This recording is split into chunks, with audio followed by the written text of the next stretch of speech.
Probably one of the most frustrating experiences in life is looking for an above-average job with above-average pay without becoming an above-average person. It's called frustration.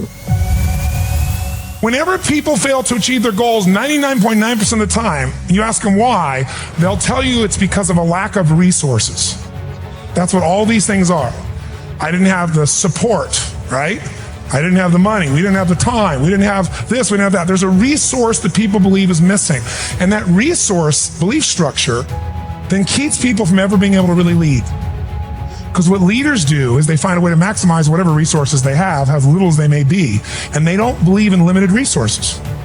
What are the emotions that make all this possible? What's the fuel that takes an idea from being in your head where you intellectually know what to do? How many have had an idea, for example, was a great idea, you're excited about it, and then you didn't do anything. One day, there you saw it on the shelf, you saw it somewhere else, someone stole your idea. How many have had this happen? Say I. Whenever you look at where you want to go, I'm wanting to warn you, you will have some conversation back here after you go through the data that you've experienced in life saying you can't do it.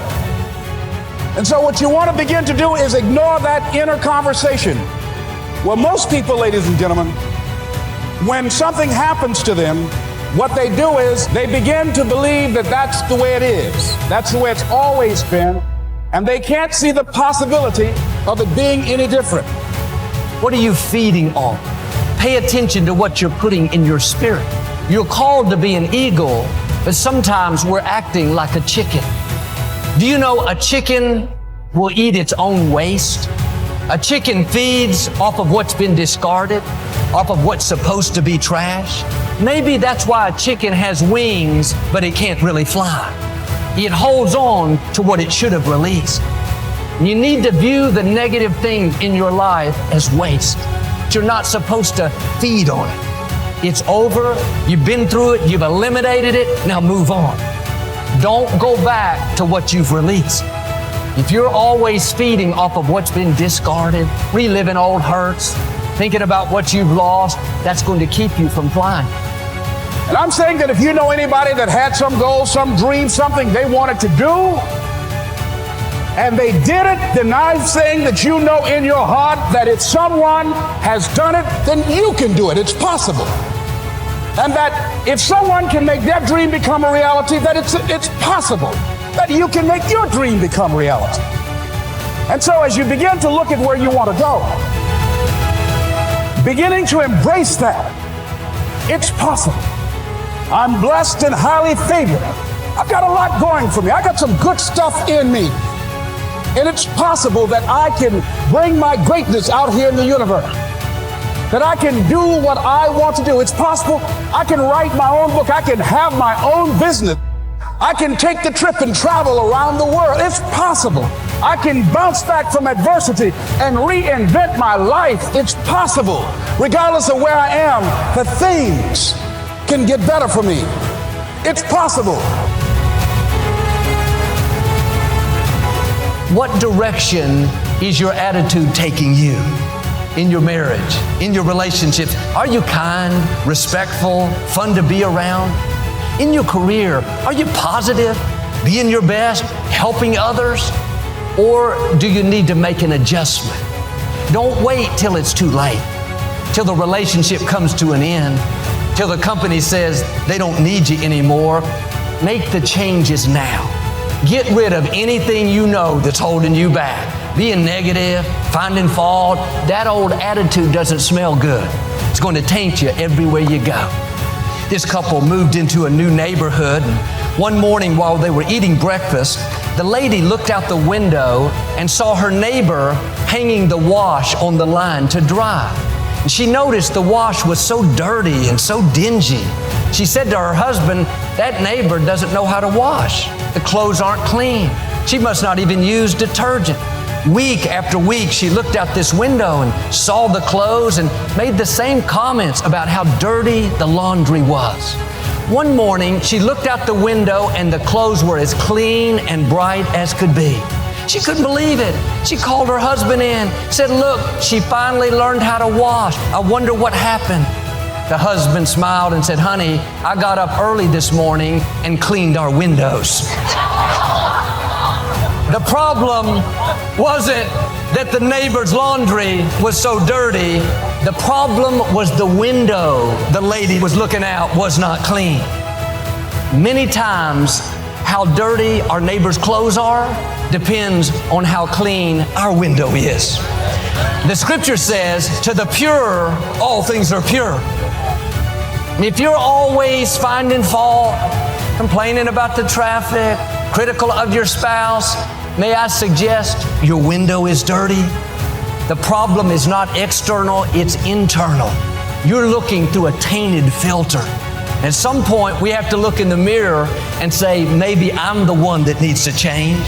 Maybe I've developed a habit of seeing what's wrong rather than what's right. Maybe I've trained myself to be negative, disrespectful, hard to get along with. That's why it's so important every morning to put on this fresh, new attitude. I'm excited about this day. I don't have to go to work. I get to go to work. I'm grateful for this job. I'm not focusing on what's wrong. Lord, I want to thank you for what's right in my life. You know what you're doing? You're cleaning your windows. Now, think of this for a moment. You and I have infinite potential. Now, I said before, I don't know how much infinite is. I just know it's a lot. Has no beginning and no end. That's the potential we've got. We've got all of this power. Yet, if you watch the way most people live, you would think that they were just about out of juice. A lot of people, when their heart stops beating, it's going to be a formality. I mean, they just sort of sit. They never really get it going. Yet we have infinite potential. We're dealing with something pretty big. If we're going to find out something about ourselves, we have to look at this. You say, this is over my head. No, it's not. I teach this to kids. I got it. This all tied into the science of getting rich. Rich resources are lying dormant within us. You and I are spiritual beings. There's only two sources of reference to go to find out anything about ourselves. One's science and the other's theology. You'll hear people say they're having a spiritual experience. They're not having a spiritual experience. They are spiritual. They're having a physical experience. We're spiritual beings living in physical bodies, and we've been gifted with an intellect. Most people really don't understand that part, but that's where the power lies, all right? And our emotional state is going to be determined by how we use our intellectual factors. Andrew Carnegie told Napoleon Hill, he said, any idea that's held in the mind, that's emphasized, that's either feared or revered, will begin at once to clothe itself in the most convenient and appropriate physical form that's available. You see, Dr. J.B. Ryan said the mind is the greatest power in all of creation. Very few people understand it. If you go on our website, you just go to bobproctor.com, you'll see a quote there by Dr. John Mike, a psychiatrist from Florida.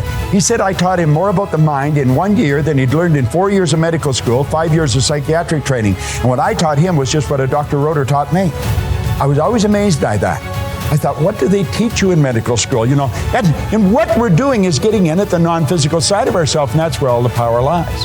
It's a beautiful concept as we start to understand it. What do we need? We need understanding. You really want to change your income, you've got to change your understanding. Now, there's only two things you have to know to really make things happen big in your life. Number one, you have to know where you are, and number two, you have to know where you're going. Now, you see, most programs get you focused on where you're going. That's very important that we have a goal. You've got to know where you're going. But what happened to me that was totally different is Ray Stanford got me to focus first on where I was. He got me to look at what I was doing with my life, got me to take responsibility. He said, your results aren't bad and they're not good, they're just results. Nothing's bad or good except our thinking makes it so. He said, you have to ask yourself, are those the results you want? And I said, no. Well, he said, if you will pay attention and you'll do what I suggest, I can show you how to change it. You see? And my whole life started to change. Most people get us focused on the goal. If we don't know where we're at, we're not going to. Let's suppose we all bail out of a plane and safely land somewhere on the planet. Our objective is to get to this room. Now, we know where this theater is. We know where this room is. Our problem is we don't know where we are. Now, let's say it's overcast. We'll build a ridiculous situation. It's overcast. There's no street signs. There's no wind. There's no compass. There's no map. There's no people. But If we know we're on the north, I mean, we could be in Milwaukee heading towards the Canadian border. We could be in Los Angeles heading towards Tijuana. You could be in Atlanta heading towards Miami. We could be right outside this theater and walk away from.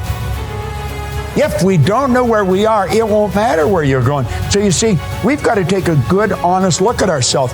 What am I doing? What works? What doesn't? Who am I? And as we really get a grip on this, everything in our world will begin to change. You see, what we're seeking always is greater awareness. We're always wanting to raise our level of awareness because our results are an expression of our level of awareness. And the only way to improve results is to increase our level of awareness. All right? Now, effective goals inspire us to move to increasingly higher levels of awareness. Now here, yes, what you'll find that people say they want greater health, happiness, peace of mind.